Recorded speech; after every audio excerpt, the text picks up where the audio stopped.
Olá, pessoal.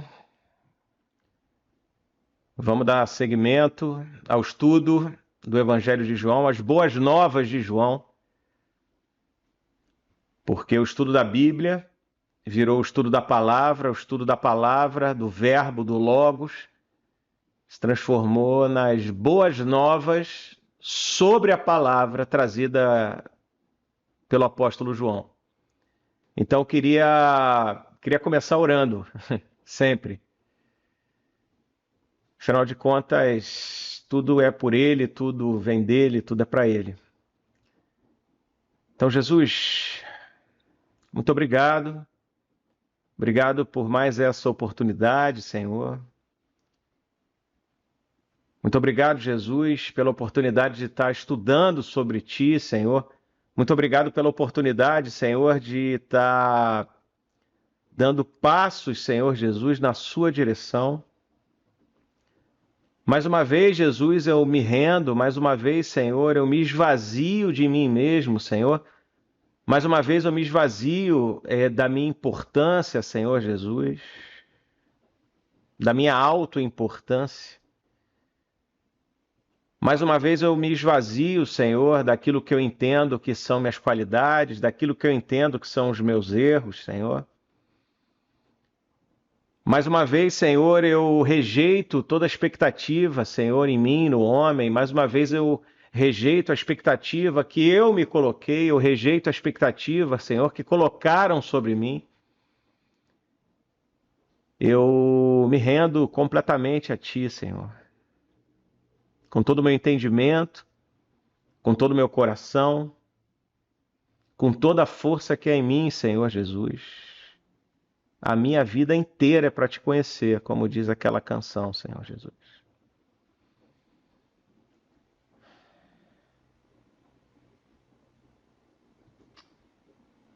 Vem sobre mim, Senhor Jesus, com a Sua sabedoria, não com a minha. Vem sobre mim, Senhor, com a Sua autoridade, Senhor Jesus. Eu convido a Sua atmosfera santa, Senhor, a reinar nessa conexão, Senhor Jesus. Eu convido, Senhor, eu dou legalidade, Senhor, à Sua atmosfera, Pai, para que faça como o Senhor quiser aqui, faz como o Senhor quiser, da maneira que o Senhor quiser, comunicando aquilo que o Senhor quiser. Obrigado, Jesus, porque o propósito, Senhor, dessa sequência de aulas, Senhor, é um avanço, Pai, na direção da nossa identidade em Ti. Muito mais, Senhor, do que teologia, Senhor, muito mais do que estudo bíblico bruto, Senhor. Nós queremos aprender sim de Ti, nós queremos sim receber de Ti, nós queremos debruçar nas Escrituras, Senhor, para que as Escrituras falem conosco, Senhor, para que nós, Senhor Jesus, consigamos nos esvaziar, Senhor, dos excessos colocados sobre nós, que fazem com que nós não nos reconheçamos, que atrapalha, Senhor Jesus, a visão, Senhor, que nós temos de Ti, que possa atrapalhar a visão que nós temos de nós mesmos. Eu repreendo em nome de Jesus tudo que não provém de Ti, todo espírito que não provém de Ti, Senhor, que vem para causar afronta, distração, falta de foco. Que o Espírito Santo prepare quem estiver ouvindo essa aula, Senhor. Prepare os corações, prepare o terreno para que a boa semente frutifique. Eu tomo cativo os meus pensamentos e que o Espírito Santo tome cativo os pensamentos de todos aqueles que tiverem contato com essa aula, porque a internet é um terreno vasto, nós não sabemos aonde essa aula vai chegar. Então, em nome de Jesus, eu tomo cativo os meus pensamentos e que o Espírito Santo tome cativo os seus pensamentos. Para que a palavra de Deus, para que o Espírito Santo, através da palavra de Deus, fale em nós e nos revele aquilo individualmente que nós precisamos saber. Para que o Espírito Santo revele individualmente exatamente aquilo que precisamos fazer. Peço isso em nome de Jesus. Eu começo sempre com essa imagem, toda a aula, porque antes de nós estudarmos e mergulharmos nas Escrituras, essa imagem me ajuda a dar um balizamento de quem Jesus é, um balizamento de quem eu sou nele. Porque, novamente, nós somos ovelhas dele.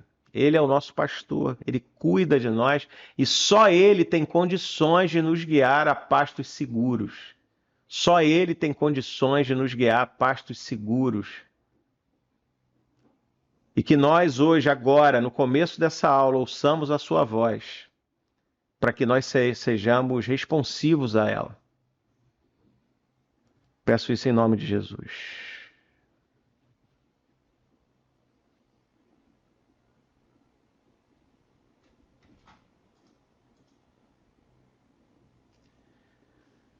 Nós estamos estudando João 2.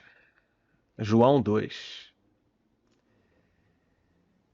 E João 2 fala sobre o casamento de Caná da Galileia, porque João Batista, estabelecendo quem era o Verbo, estabelecendo o tamanho do benefício, o tamanho daquele que veio e o tamanho da rejeição, estabeleceu o escândalo de nós rejeitarmos aquele que é. Em João 2, nós temos contato com o primeiro milagre de Jesus.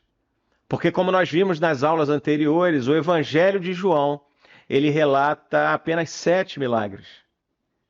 E João não chama nem de milagre, João chama de sinal, como nós vamos ver um pouco mais adiante. Então vamos lá. No terceiro dia, houve um casamento em Caná da Galileia. A mãe de Jesus estava ali. Jesus e seus discípulos também haviam sido convidados para o casamento. Tendo acabado o vinho, a mãe de Jesus lhe disse: "Eles não têm mais vinho?" Respondeu Jesus: "Que temos nós em comum, mulher? A minha hora ainda não chegou." Sua mãe disse aos serviçais: "Façam tudo o que ele mandar." Ali perto havia 6 potes de pedra, do tipo usado pelos judeus para purificações cerimoniais. Em cada pote cabiam entre 80 e 120 litros. Disse Jesus aos serviçais: "Encham os potes com água", e os encheram até a borda. O Evangelho de João, ele é tão incrível que ele é simples o suficiente para que um iniciante na fé cristã passeie com tranquilidade, e ele é profundo o suficiente para aqueles que querem um mergulho mais profundo na revelação. Ele é raso o suficiente para uma criança passar e é fundo o suficiente para um elefante nadar. Então, só esses primeiros versículos, eu acho que daria umas 4 ou 5 aulas, porque tem coisa incrível aqui que a palavra fala conosco. No terceiro dia houve um casamento. Coisas acontecem no terceiro dia. No terceiro dia houve um casamento. No terceiro dia a aliança foi estabelecida. Porque o casamento é uma aliança sendo estabelecida. É uma aliança entre um noivo e a noiva sendo estabelecida. É a concretização de uma história de amor. Então, o início do ministério de Jesus e a consumação dos dias, tudo isso aponta para o relacionamento da igreja com o Senhor, do Senhor com a igreja. Olha o que diz em Apocalipse 19:7. Regozijemo-nos, vamos alegrar-nos e dar-lhe glória, pois chegou a hora do casamento do cordeiro e a sua noiva já se aprontou. O primeiro milagre de Jesus, o primeiro sinal de Jesus, não é à toa que ele foi num casamento apontando para essa aliança. Uma aliança que seria consumada, será consumada no final dos dias, quando o noivo e a noiva se unirão definitivamente. E a Bíblia toda aponta para Jesus. A Bíblia toda aponta para Jesus. A Bíblia é um livro que reflete o relacionamento de amor de Jesus com seu povo. A Bíblia é uma grande história de amor. E se você for passear nas Escrituras, pessoal, vocês vão se deparar com muitas coisas acontecendo no terceiro dia. Coisas que apontam para esse momento, coisas que apontam para Jesus, porque a Bíblia toda ela aponta para Jesus Cristo. Então, no terceiro dia, Isaac foi resgatado da morte. No terceiro dia, Deus disse não. Ele ofereceu um carneiro para sacrifício, porque o cordeiro havia de vir ainda. No terceiro dia, aos pés do Monte Sinai, Deus ordenou que Moisés organizasse de maneira segura o povo dele aos pés do Monte Sinai. E ali, naquele momento, com a glória de Deus no Monte Sinai, ele entregou suas leis ao povo. Quando Deus fez isso, quando estabeleceu suas leis e seus princípios, isso foi um resgate, porque foi um balizamento do povo para que eles se afastassem daquilo que levava à morte. Foi um resgate. No terceiro dia, Deus resgatou Israel no ajuntamento na Babilônia, como fala em Oséias. Foi um resgate. O Senhor resgatou o seu povo dele mesmo.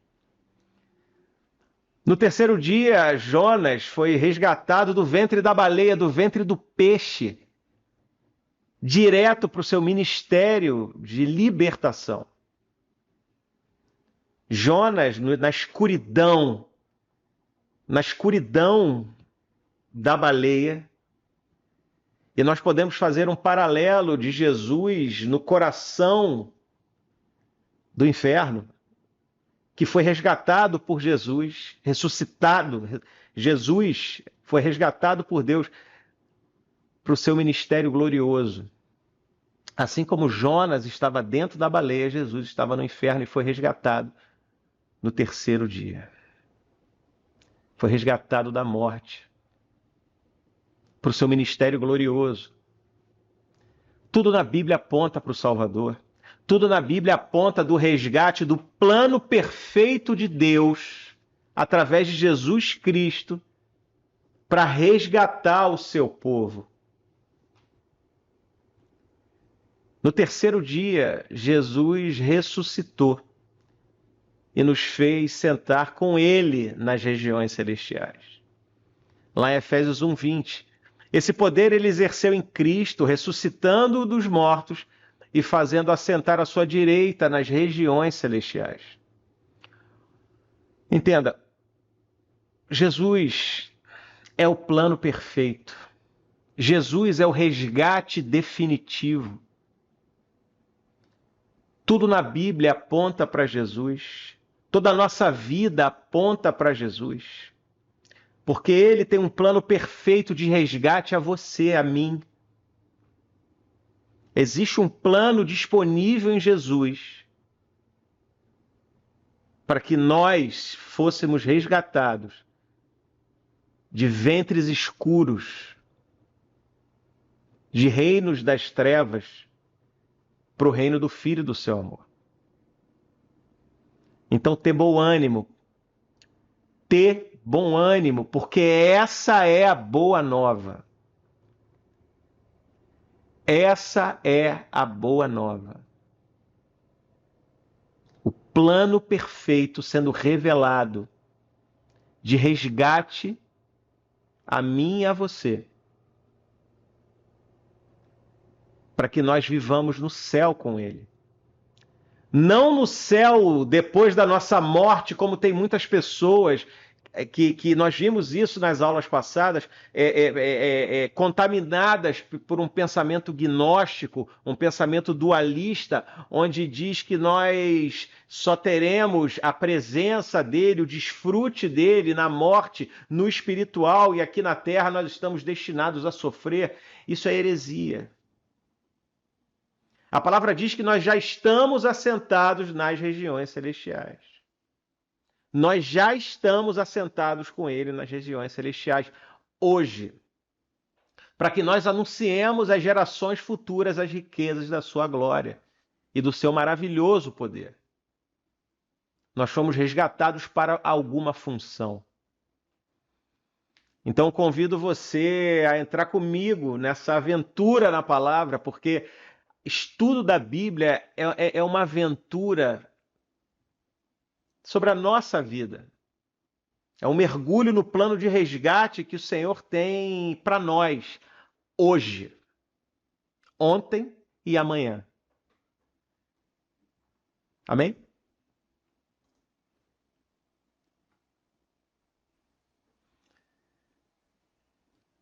No terceiro dia houve um casamento. Jesus foi convidado. Os discípulos foram convidados. Veja bem, Jesus é sempre o principal convidado. Você repara que o pessoal desse casamento, possivelmente, tirando os discípulos, eles não faziam ideia de quem estava no casamento e eles não fazem ideia de quem foi que resolveu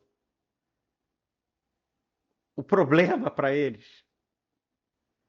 Jesus sempre é o principal convidado, sendo percebido ou não, levando crédito ou não,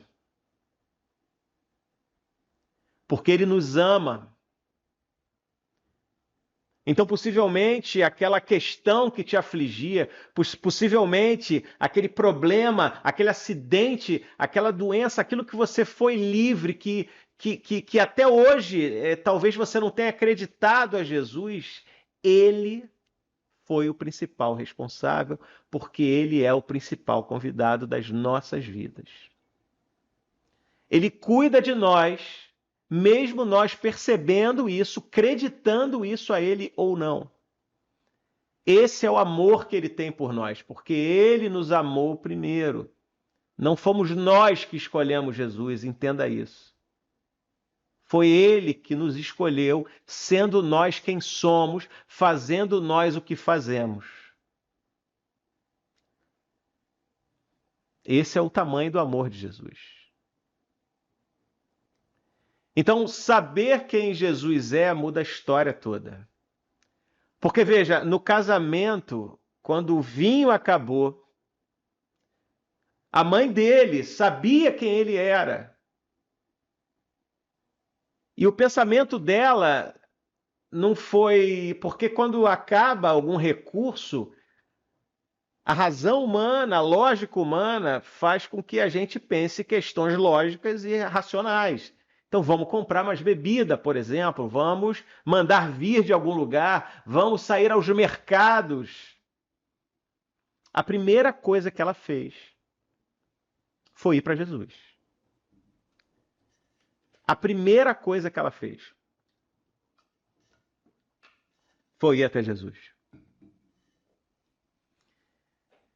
Todas as nossas demandas nós precisamos levar para Deus. Nós cremos naquilo que nós não vemos. Nós não vemos Deus, nós sentimos Ele. Podemos ver uma revelação dele e tal, mas nós não vemos Deus. Mas nós cremos também naquilo que nós vemos, como a medicina, como a ciência. Nós cremos que tudo isso é obra de Deus. Mas a primeira coisa que nós temos que fazer quando tem uma demanda é levar para Jesus. Alguma doença, por exemplo, ora por cura. Não deixa de ir no médico. Não faça isso, porque a medicina é de Deus.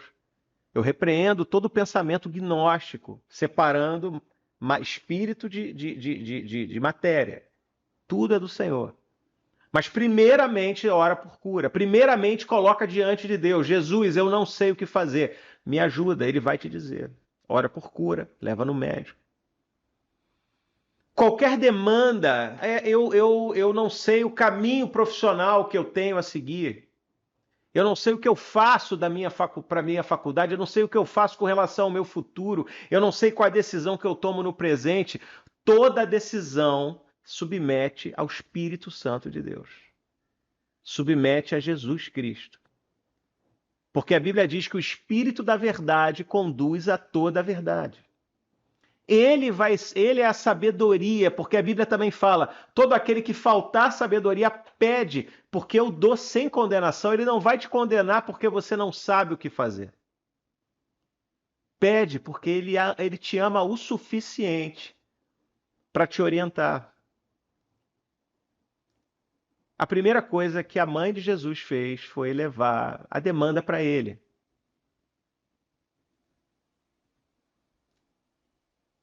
A primeira coisa que vem à nossa cabeça é Jesus. Tem que ser. Caramba, tive algum problema, Jesus. Aconteceu isso, Jesus.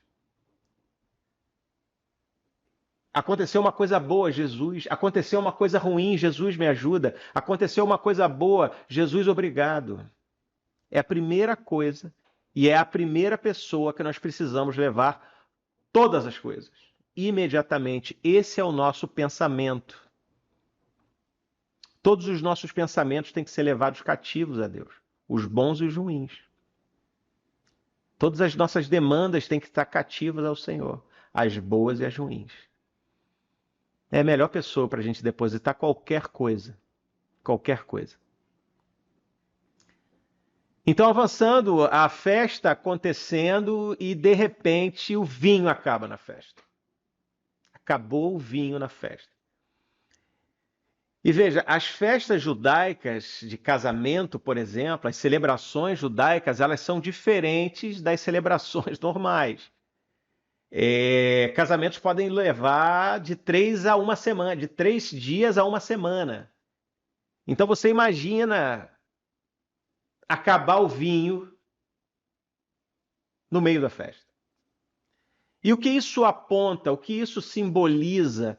Isso vai muito além de festa e bebida, isso aponta porque o vinho simboliza muitas coisas na Bíblia. Uma delas é a alegria, como fala em Salmo 104:15, depois vocês pesquisem lá. O vinho simboliza também a alegria. E às vezes, no nosso dia a dia, nós estamos comendo, vivendo, bebendo, trabalhando, e às vezes vem a escassez. Às vezes vem a doença. Às vezes vem a contenda. Às vezes vem a tempestade. Às vezes vem a inundação. A Bíblia não diz que ela não vem. A Bíblia diz que vem a tempestade, vem a inundação. Mas se a nossa casa for estruturada na rocha, nós seremos preservados, apesar dos momentos de tensão. Então, às vezes, a alegria acaba. A Bíblia também fala que não faz sentido você rir com o que chora. Então, tem dias que a alegria acaba. Tem dias que a esperança se abala. Então você que está assistindo essa aula agora e estiver passando por isso, saiba que Jesus está vendo você. Ele sabe que às vezes a gente não sabe o que fazer. Ele sabe que às vezes a esperança se abala. E eu convido vocês a fazerem igual os serviçais. Quando Maria disse, faça tudo o que ele mandar. Você provavelmente tem um líder, você provavelmente tem uma comunidade de fé, você provavelmente tem pessoas que te aconselham que são bocas de Deus para a sua vida, porque no meio da falta de vinho, no meio do dia mau, quando a esperança se abala, o Senhor manda pessoas para que nós sejamos lembrados de fazer tudo que Ele mandar. Devemos ser como os serviçais, porque sem compreender o que estava acontecendo, sem ter o entendimento daquilo que ia acontecer, eles obedeceram. Então você pode não estar compreendendo a sua situação agora. Obedece. Faça tudo o que Ele mandar. A obediência, ela compensa o entendimento. A obediência, ela compensa a maturidade. Faça tudo o que Ele mandar. Você não vê saída. Você já tentou muitas coisas. Faça tudo o que Ele mandar. Obedece. Obedece o que é falado nas Escrituras, porque isso é revelação de Deus na sua vida. Obedece Jesus. A obediência compensa a maturidade. A obediência compensa o entendimento. Não importa se você é novo na fé, não importa se você tem décadas, obedece. Porque os pensamentos dele são mais altos e melhores que os nossos. Os planos dele são mais altos e melhores que os nossos. E os planos dele nunca fracassam. São fadados ao êxito. Amém?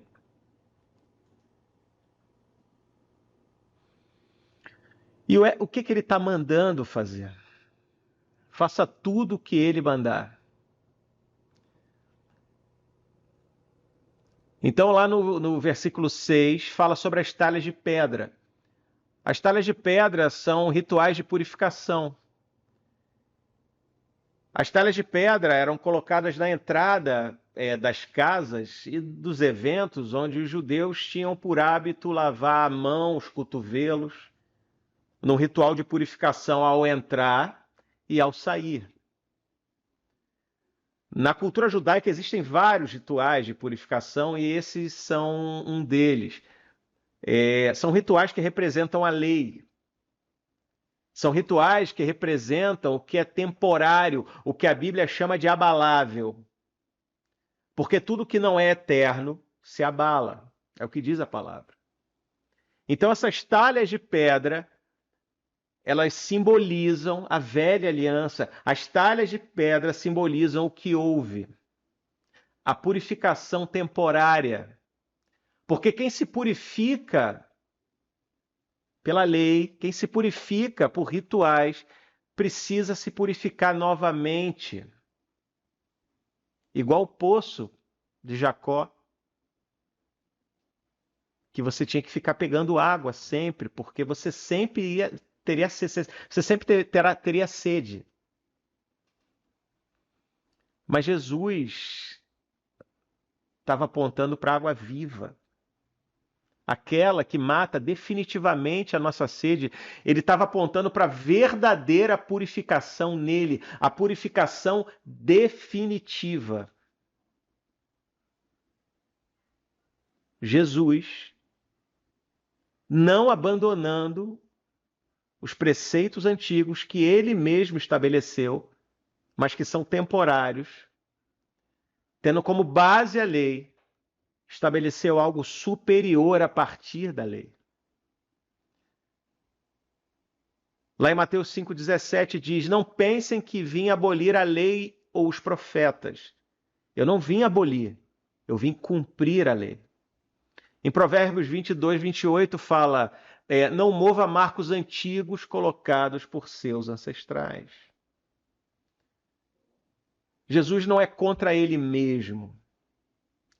Ele não veio para substituir a lei, ele veio para ampliar, ressignificar e estabelecer algo superior e cumprir a lei. Porque dele foi o nome profetizado por todos aqueles que vieram antes. Então a purificação do Senhor, ela é definitiva. Escuta, religião não é suficiente. O que nós tiramos disso para os dias de hoje? Religião não é suficiente. A Bíblia diz que a lei não tem poder para fazer a velha natureza cooperar. Então, se você estiver tratando o evangelho de forma ritualística, se você acha que ir na igreja domingo é suficiente, se você acha que ler a Bíblia burocraticamente, sem buscar revelação, como um livro onde você cumpre a tarefa de ler, como um ritual, saiba que não é suficiente. Jesus é suficiente. E Jesus é o cumprimento de tudo aquilo que o rito busca.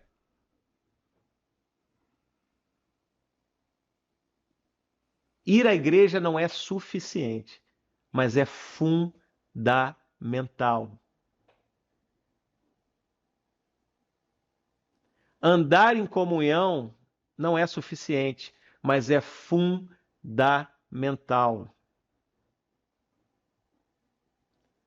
A igreja foi projeto do Senhor, porque eu passo, você vai passar, a igreja permanece como um depósito daquilo que o Senhor quer falar, passado de geração em geração. Essa é a nossa responsabilidade, frear a distorção da palavra de Deus, que já existia desde o tempo da igreja primitiva. Paulo alertava sobre isso. João alertava sobre isso. Pedro alertava sobre isso. Timóteo alertava sobre isso. Tito, Filipe alertavam sobre isso. Nosso trabalho é fazer tudo o que ele mandar. Nosso trabalho é a partir dos marcos antigos estabelecidos. Porque o novo, ele não substitui o velho. O novo, ele não pode desconsiderar o velho. E o velho, ele não pode rejeitar aquilo que é novo. São complementares, porque aquilo que é antigo é a base para aquilo que é novo se estruturar e partir. E Jesus é tão gracioso que ele usou a velha aliança como base para estabelecer a nova aliança. Então existem muitos cristãos que esquecem, por exemplo, o Velho Testamento, porque dizem que não precisa mais. E sem querer, ou querendo, removem marcos antigos.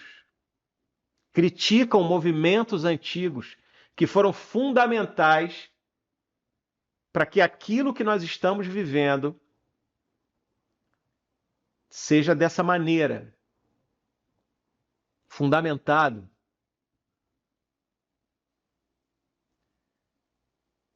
Então, em nome de Jesus, eu repreendo todo pensamento faccioso. Em nome de Jesus, eu repreendo todo pensamento religioso. Em nome de Jesus, eu repreendo todo pensamento permissivo. Porque Jesus é liberdade, representa a liberdade, dentro de fundamentos muito bem estabelecidos. Obrigado, Jesus, porque você ampliou aquilo que foi estabelecido na velha aliança. Amém? Vamos passar?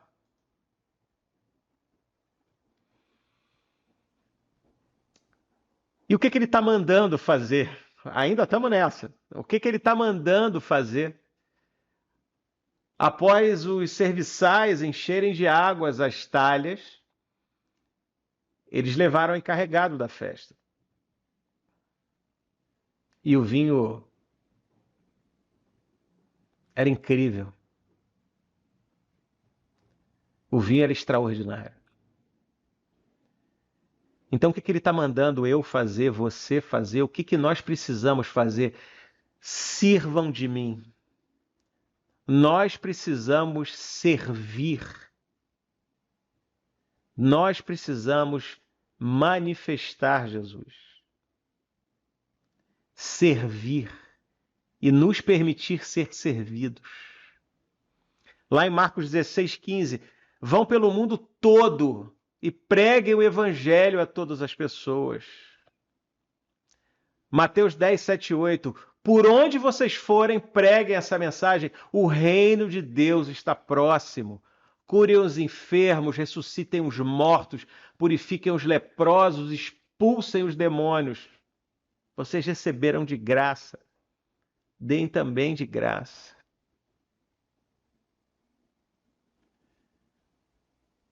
O vinho dele é excelente. O vinho dele devolve alegria à festa.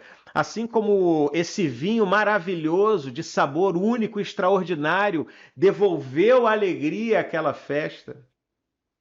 Quando o amor de Jesus é derramado, ele é muito melhor do que qualquer vinho. Quando o amor de Jesus é derramado, ele devolve o vigor físico, a saúde física, ele devolve a saúde emocional, ele resgata da depressão. O amor de Jesus salva, o amor de Jesus resgata, o amor de Jesus liberta. Aquilo que Jesus oferece é a deliciosa e verdadeira alegria. E assim como nesse casamento eles receberam um vinho que seria talvez o vinho mais caro do mundo, porque ninguém poderia chegar no sabor desse vinho, o que talvez seria o vinho mais caro do mundo, eles receberam de graça, pelo amor de Jesus. O que nós recebemos dele, a salvação, a cura, a libertação, foi um preço caríssimo, muito mais caro do que esse vinho. A nossa salvação, a nossa cura, a nossa libertação, o nosso resgate do inferno, do reino das trevas, para um reino de paz, justiça e alegria, custou o preço mais caro do mundo, que foi a vida do próprio Jesus.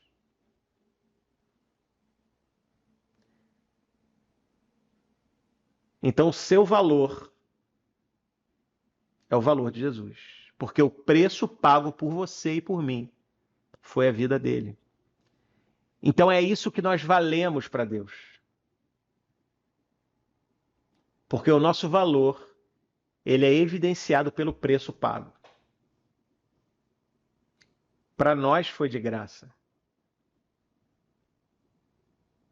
Mas para ele não. Então que nós consigamos desfrutar, que nós consigamos servir dele. Porque a Bíblia fala que nós somos povo separado, nós somos eleitos, nós somos sacerdócios reais, separados por Deus para que anunciemos as grandezas da sua glória. Nós recebemos de Jesus para que nós sirvamos de Jesus. Então, o que ele está mandando a gente fazer? Servir dele. Como João Batista apontava, veja, esse é o Cordeiro de Deus que tira o pecado do mundo. Ele serviu de Jesus. Ele serviu. Porque eu gostaria que você prestasse atenção nisso. nós somos responsáveis por aquilo que nós fazemos, isso é claro, tá? Mas nós nos tornamos responsáveis por aquilo que nós deixamos de fazer. Se nós deixamos de servir Jesus, de derramar o amor dele, como esses serviçais derramaram vinho por toda a festa, serviram, se nós deixamos de servir Jesus, nós nos tornamos responsáveis por aquilo que nós deixamos de fazer. Nós não somos separados para que fiquemos bem. Também é bom ficar bem. É bom saber que a gente é salvo, liberto, curado. É bom saber que tem uma rota disponível em Jesus para que nós passemos alegremente. Mas nós fomos chamados para anunciar as grandezas da sua glória. Nós fomos chamados para anunciar às gerações futuras o tamanho do seu poder e do seu amor por nós. Nós fomos chamados, como João Evangelista, para anunciar as boas novas. Para que nós, assim como Jesus, destruamos as obras de Satanás nesse mundo. Amém? Obrigado, Jesus, porque o Senhor revelou a sua glória a nós. Muito obrigado, Espírito Santo. O que ele está mandando? Eu destaquei a palavra sinal, que fala no 11, fala em outros versículos também, porque sinal no grego é semeion, que significa sinal, milagre, indicação, marca, símbolo. Porque, veja, sinais falam mais do que milagres. O sinal, ele pode ser visto como um milagre, pode ser acompanhado de um milagre, só que o sinal aponta uma direção. O sinal indica um aviso. O sinal marca um território. Porque milagre não salva.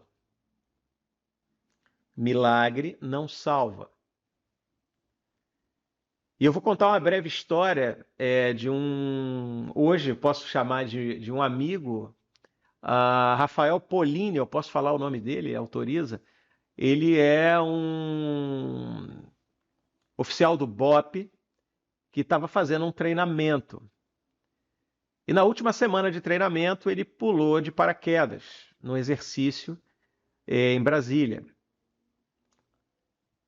O primeiro paraquedas não abriu. O segundo paraquedas não abriu. E ele colidiu violentamente a uma altura de mais de 2 quilômetros. Para vocês terem uma ideia, eu acho que é 4.500 pés, se eu não me engano, a altura mais alta do que 2 World Trade Center, aquele prédio, o maior prédio dos Estados Unidos que sofreu um atentado. 2 daquele, ele caiu daquela distância. Ele caiu seco. Caiu consciente. Não morreu. Não morreu. Ele teve sequelas terríveis. Quase todos os ossos do corpo dele se quebraram. A válvula da aorta estourou. O cérebro, ele teve hidrocefalia. Ele conseguiu cair consciente, pedir ajuda. Ele demorou meses, ficou meses em recuperação, até hoje luta contra as sequelas. A esposa dele, cristã. E ele recebeu um milagre. Só que ele não se converteu com o salvamento ali, com o livramento. O milagre não converteu Rafael Polini. 9 meses depois do acidente, ele conseguiu sair do hospital e foi numa igreja. E esse acidente era tratado em ordem de sigilo, naturalmente, né? Porque era da polícia militar. E uma profeta, sem saber nada, chegou, chamou ele, falou tudo o que aconteceu, inclusive o acidente aéreo. Deu uma palavra de conhecimento do Espírito Santo de Deus para ele. E naquele momento, aquilo que era um milagre virou um sinal no coração de Rafael Polini. Porque o milagre, ele não salva a não ser que você saiba quem fez o milagre. Então, o que era um milagre virou um sinal de Jesus. E naquele dia, Rafael, hoje meu amigo, se ele estiver vendo esse vídeo, um beijo, Rafael, ele se converteu e transformou o acidente dele numa pregação. Você pode procurar ele no Instagram. Rafael Polini. Acidente aéreo. Você bota assim na internet que você vai achar. O sinal indica, o sinal é um símbolo. Então, convido você para fazer uma retrospectiva da sua história e ressignificar aqueles livramentos, aqueles milagres que você passou e recebeu, ressignificar para que eles sejam compreendidos como sinais no seu coração. Sinais da presença de Jesus na sua história, sinais da presença de Jesus na sua saúde, sinais da presença de Jesus na sua família, sinais da presença de Jesus no seu casamento, sinais da presença de Jesus sobre as suas finanças, sinais da presença de Jesus na história da humanidade. Porque tudo fala e tudo aponta para ele. Amém, pessoal?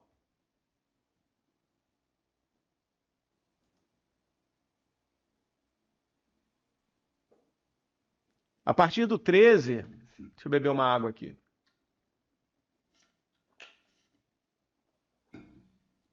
A partir do 13, aquela passagem clássica que Jesus vira a mesa dos cambistas, né? Faz um chicote, expulsa todo mundo, aquela cena que as pessoas às vezes têm uma má interpretação daquilo que aconteceu, mas veja só o que a palavra diz, lá em Salmo 69:9. Pois o zelo da sua casa me consome, e os insultos daqueles que te insultam caem sobre mim. O que Jesus nos ensina aqui, gente? Nós precisamos ter temor a Deus. Nós precisamos ter zelo sobre a palavra de Deus, o nome de Deus, as coisas do Senhor. Nós não podemos cair na armadilha de banalizar o nome do Senhor.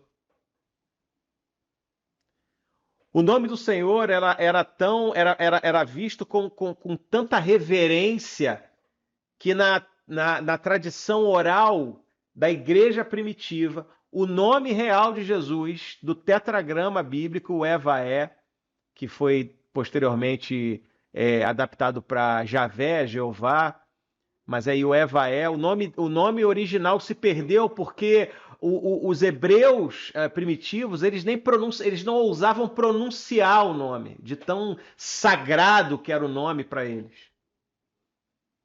Na transcrição dos textos, porque teve através da tradição oral, em algum momento eles foram transcritos por escribas primitivos. Na transcrição dos textos primitivos da Torá, do Pentateuco, o nome eles iam transcrevendo, o nome era deixado em branco, eles deixavam o manuscrito, eles se banhavam, se purificavam, trocavam as vestes e depois acrescentavam o nome de Adonai, o tetragrama, o Javé. Depois ele foi transcrito para Adonai, que significa Senhor. Tamanha é a reverência. Hoje nós fazemos piada com o nome de Jesus. Você entende a diferença? Porque veja só, o Senhor é santo e tudo que ele representa é santo. Ele tem que ser tratado com honra, só ele é digno de honra. E Jesus, ele se irou, uma ira santa, contra o comércio na casa do Senhor, mas veja, existem vários tipos de comércio, existem várias formas de nós transformarmos as coisas do Senhor em comércio. Não apenas compra e venda no templo,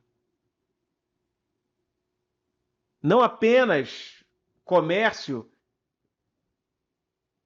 religioso, através de manipulação, controle, culpa, ganância, onde você realmente troca dinheiro por alguma coisa, nas coisas do Senhor, onde, no final das contas, nós corremos o risco de trocar de senhorio silenciosamente, porque quando nós depositamos a esperança em outra coisa que não é o Senhor, nós transformamos aquilo que nós obedecemos em ídolo.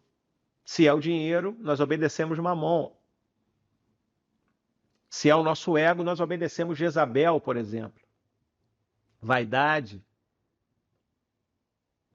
Existem comércios baseados em carências e vaidades, onde não tem dinheiro envolvido, mas tem tapinha nas costas, tem aplauso, tem elogio. Hoje nós vivemos um tempo onde nós somos viciados em elogios, porque nós temos um buraco ainda na nossa alma que é do tamanho de Jesus, e quando nós não temos consciência do amor dele, nós buscamos o amor em outras fontes. Isso é muito sério. Quando nós não compreendemos o amor de Deus, quando nós não acolhemos o amor de Deus, recebemos e nos entendemos plenos nesse amor, nós buscamos o amor em outro lugar.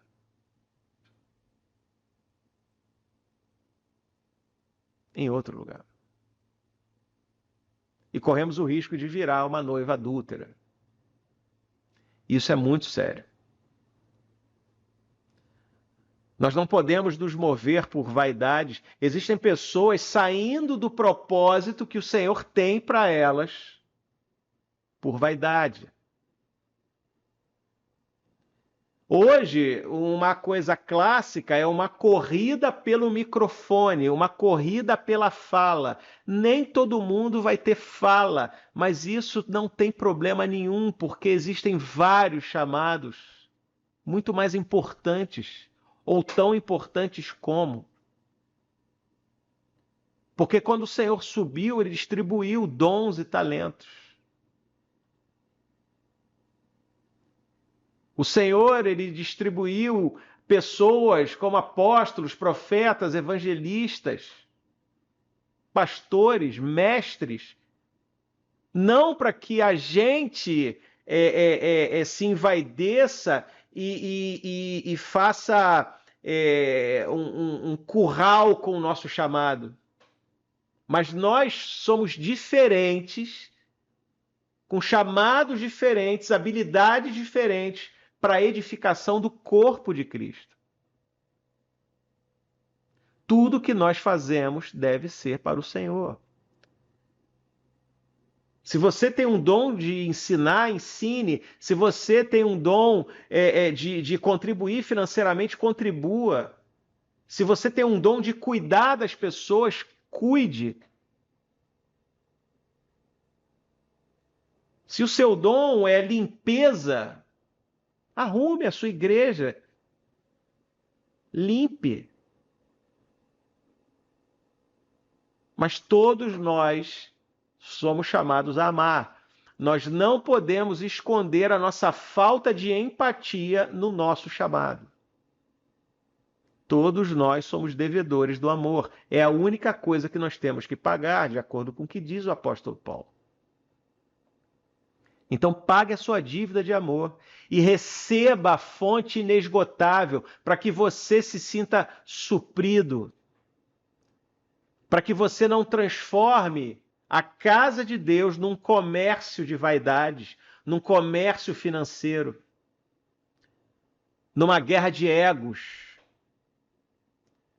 Porque você sabe qual é a característica do comércio? Quando Deus viu lá barraca de pombo, ovelha, boi, isso é sujo. Não sei se você já foi numa feira de exposição onde você tem tudo isso. É sujo, porque os animais são sujos, as coisas são sujas. Então não suja a casa do Senhor. Zele por ela. Zele pelas coisas de Deus. Zela pelo templo. Zela por você. Não se contamine. Não se contamine com as coisas do mundo, não se contamine com comércios, não se contamine com vaidade, não se contamine com carência, não se contamine. Não se contamine com ganância. E se acaso você perceber que esse comércio emocional foi estabelecido na sua mente, faça como Jesus fez. Chicoteia todo mundo, expulsa imediatamente da sua mente todo tipo de comércio, tudo aquilo que transforma a casa do Pai em palco de negociação. A Salmo 139 diz: Senhor, sonda-me, conhece o nosso coração, conhece o meu coração, veja se há em mim algum caminho mau. Me perdoa, Senhor, e me conduz na tua direção. Então, dá legalidade para o Espírito Santo sondar o seu coração para que você veja se existe algum comércio na sua cabeça, para algum comércio no seu coração, nas suas emoções, e expulsa ele como Jesus expulsou esses comerciantes do templo. Não permita que as coisas do Senhor se contaminem, porque Ele é santo, Ele é digno. Amém?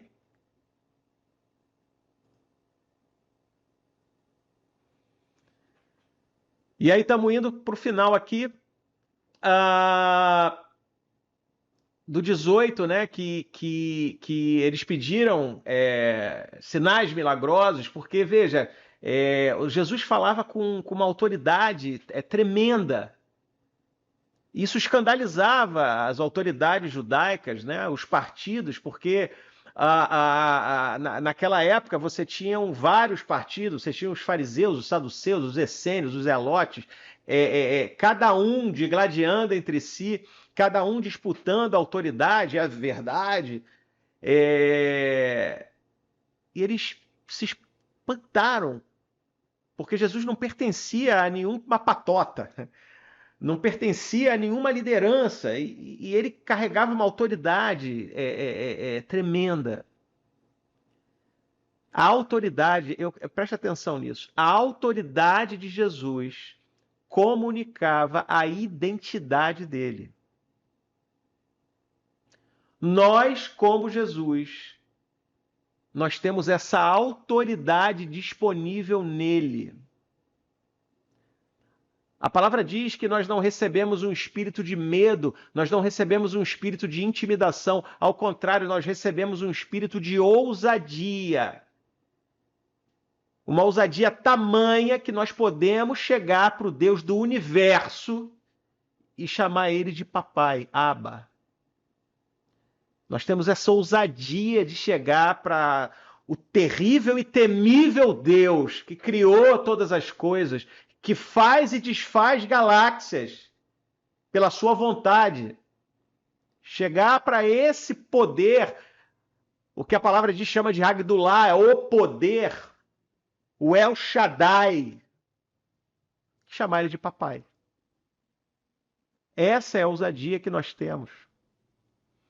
E essa ousadia faz com que isso comunique a nossa identidade. Porque se nós não nos compreendemos como filho desse Deus, nós não vamos ter a autoridade, nós não vamos viver a autoridade disponível a nós. Porque existe uma autoridade sobre você e eu, onde nós podemos pregar a palavra determinados. Nós podemos dar ordem a enfermidades. Nós podemos dar ordem às coisas. Essa é a nossa busca. Não é grosseria, é a autoridade de quem sabe quem é. A autoridade. Quando chega um oficial da lei, a identidade dele comunica a autoridade que ele tem. Ele é uma pessoa carregada de uma autoridade delegada por alguém. Ele passou num concurso ou foi designado para aquilo, então alguém disse, alguém superior disse, você tem essa autoridade e essa identidade comunica a autoridade dele. Ou a autoridade comunica a identidade dele. Alguém disse para você que você é filho. Alguém disse para você que você é amado. Alguém disse para mim. Quem é esse alguém? Foi o Deus Criador de todas as coisas. Através de Jesus Cristo disse: você tem autoridade. Então a sua autoridade comunica a sua identidade. Isso é quem você é. Isso é quem você é. E para que a sua identidade seja acolhida no seu coração, é necessária uma completa rendição de você. Você precisa se render e se deixar para trás. Porque quanto mais nós somos apegados a nós mesmos, mais autossuficientes nós seremos, que na verdade nós não somos. E aí a primeiro sinal que revela que nós não somos tão fortes como achávamos que fôssemos, isso nos causa uma tristeza profunda. Quando você coloca a sua identidade no dinheiro, a Bíblia diz: aonde está o seu tesouro, está seu coração. Se você coloca sua identidade no dinheiro, quando ele acaba, você não sabe mais quem você é. Se você coloca a sua identidade no seu corpo bonito, na sua juventude, por exemplo, quando ela acaba, você fica tentando buscar desesperadamente algo que você não vai conseguir, porque já passou. Porque são coisas abaláveis, são coisas perecíveis. Se você coloca a sua identidade no seu intelecto, quando acontece alguma coisa e o seu intelecto ele é escandalizado, quando você, por exemplo, se confronta com a palavra, você descobre que aquilo que você sabe é esterco, você se entristece. E pode ser que você caia na depressão, por exemplo, na ansiedade, por exemplo. Se você coloca a sua identidade nas suas obras religiosas, no seu ativismo, igrejismo, e aí você espera que te reconheçam por isso, e aí você não é reconhecido, isso te abala.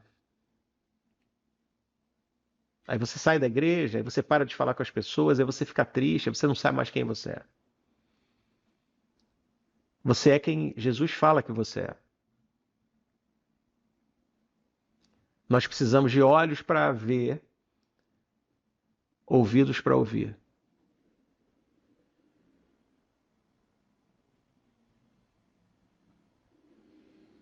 Nós precisamos abrir os nossos olhos para compreender quem o Senhor é e quem nós somos dele. Lá em Ezequiel 12:2 fala: Filho do homem, você vive no meio de uma nação rebelde. Eles têm olhos para ver, mas não veem. Ouvidos para ouvir, mas não ouvem, pois são uma nação rebelde.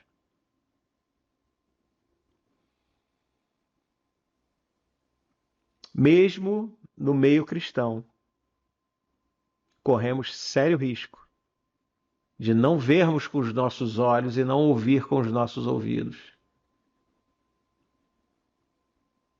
Porque corremos o risco de ser rebeldes. Obediência compensa a maturidade. Faça tudo o que ele mandar. Faça tudo o que ele mandar.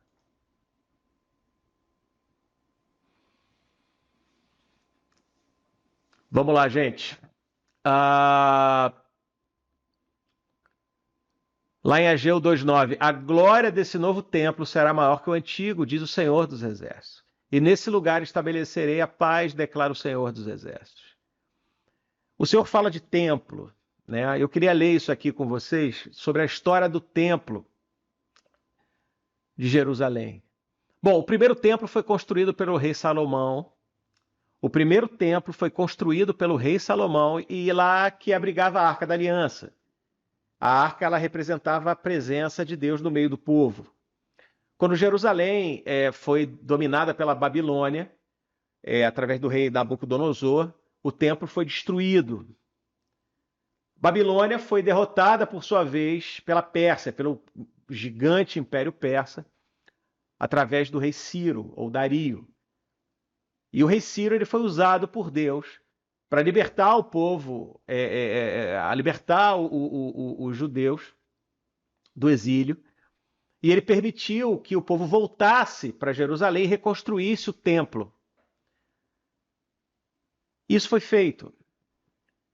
Então, durante a construção do templo, alguns dos líderes, anciãos, eles viram que a estrutura desse novo templo era inferior à anterior, isso frustrou eles, isso deu uma tristeza. Então a Bíblia fala que alguns choravam, outros riam, uns ficavam tristes, outros ficavam alegres, não tinha uma unidade. E durante essa construção, o templo ele sofreu vários ataques. Os inimigos, como os samaritanos, por exemplo, eles se infiltraram, tentaram sabotar a construção. Depois eles paralisaram a força. E, mais uma vez, Deus usou Dario para que ele intervisse e garantisse a construção do templo, financiamento e proteção militar. Mais tarde, mais de 500 anos depois, Herodes iniciou uma reconstrução desse templo na tentativa de recuperar sua antiga glória. É esse templo que os judeus responderam que levou 46 anos para ser edificado. Veja bem, por que eu fiz esse passeio rápido na história? Eu recomendo que vocês leiam.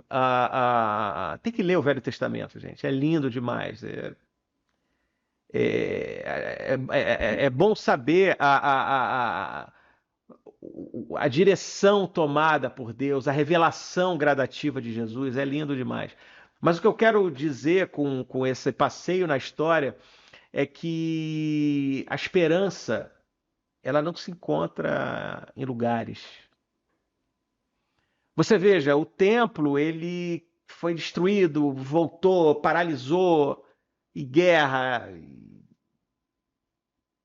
e avançava, e as dimensões, a expectativa não era frustrada, porque uns achavam que ele era glorioso e depois não era mais, aí Herodes queria que voltasse a ser glorioso, numa representação, numa sombra daquilo que seria a glória de Deus.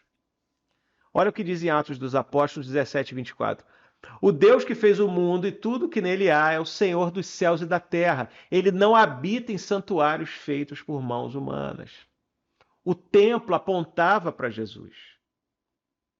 A palavra diz que o Senhor habita em nós e a palavra grega para isso é tabernaculô. O Senhor tabernaculou, nós somos o tabernáculo do Senhor. Então, templos erguidos por mãos humanas são coisas abaláveis. Você vê que o templo ele foi abalado sistematicamente ao longo da história e o que Jesus veio estabelecer foi algo inabalável. Porque ele ressuscitou no terceiro dia. E ele estabeleceu que nós somos o templo dele. Definitivamente. A esperança da glória não se encontra em lugares. Está em Jesus. A esperança da glória não se encontra em igrejas. Então não idolatre igrejas. Igreja é fundamental. Porque lá é o depósito dos santos. Igreja é fundamental. Ela é tão importante que ela é fruto de ataques sistemáticos do sistema de mundo. Então você, cristão, honre a igreja. Honre a igreja. O Senhor não habita no prédio. O Senhor habita nas pessoas que estão na igreja. E é lá que elas precisam estar. Então você, cristão, honra a igreja. Ore por ela. Se você vê alguma igreja passando por alguma coisa, porque igreja não passa, pessoas nas igrejas passando, caindo, dando maus testemunhos, orem. Orem. Porque o Senhor está fazendo, mesmo nos lugares mais improváveis. Porque a palavra diz que onde abunda o pecado, superabunda a graça abunda ainda mais. Ainda mais. Amém?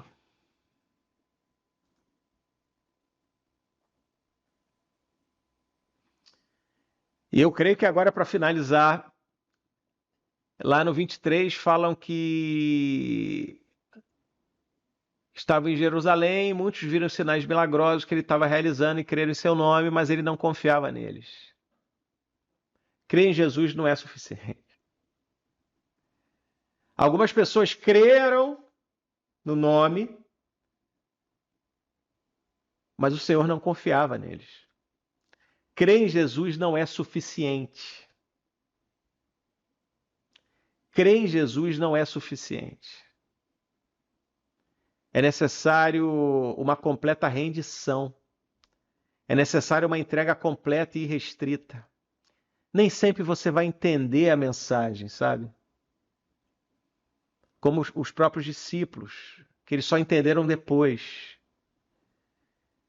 A obediência compensa o entendimento. A obediência compensa o entendimento. Obedece antes de entender, porque através da obediência o entendimento vai chegar. Porque muitas pessoas que creem em Jesus não obedecem Ele. E eles ficam no campo do acreditar. Receber Jesus no coração é muito mais do que crer nele. Crer em Jesus até o diabo crê. O gadareno se prostrou. A legião que habitava nele se prostrou. Sabia que ele era Deus poderoso. Mas receber Jesus no coração, para que ele habite em você, para que ele habite em mim, para que ele habite em nós, para que não vivamos nós, mas que ele vive em nós e através de nós, isso é uma completa rendição. É sobre isso. Então, você que diz, eu acredito em Jesus, não é suficiente. Recebe ele, acolhe ele no seu coração. Se entrega completamente através da obediência.